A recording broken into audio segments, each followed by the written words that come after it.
உன்னையெல்லாம் சின்ன வயசுலயே கள்ளி பால் கொடுத்து கொண்டிருக்கணும்டா. நல்லா மூஞ்சி வீட்டுல போறப்போ பச்சை ஒண்ணு இருந்தது. அது என்னன்னு கையில எடுத்து பார்த்தா ஒரே பிசு பிசுன்னு இருந்தது. நாக்குல நக்கி பார்த்தா ஒரே புளிப்பு. என்னன்னு அது? எருமை மாட்டு சாணி. நல்ல வேலை எல்லாருக்கும் என்ன பார்த்தா எப்படி இருக்குது? இலகாரமா இருக்குதா? ப்ரோ காசு சம்பாதிக்கலாம், சுயமரியாதையை விட்டு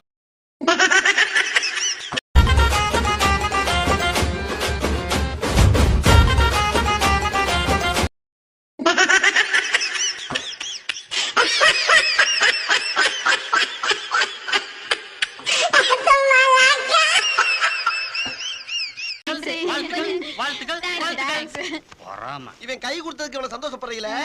உங்களுக்கு கை கொடுக்கறதுக்கு முன்னால அந்த கையை எங்க வச்சிருந்தா தெரியுமா?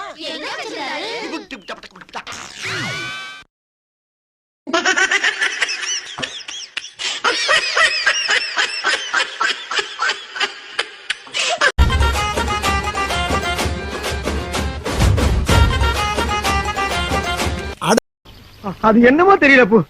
பல்லு விளக்குற அன்னைக்கு தான் பசி அதிகமா இருக்கு. கேட்டியா? அதனாலதான் பல்ல விளக்குறது இல்ல. என்ன ரெண்டு பக்கமும் விசவாயு தாக்குன மாதிரி. கர்ம கர்மா என்ன இப்படி நாறுது? குரலா மாட்டு ஐட்டத்தையும் மனுஷ ஐட்டத்தையும் மிக்ஸ் பண்ணி எரிஞ்சிட்டாங்களே.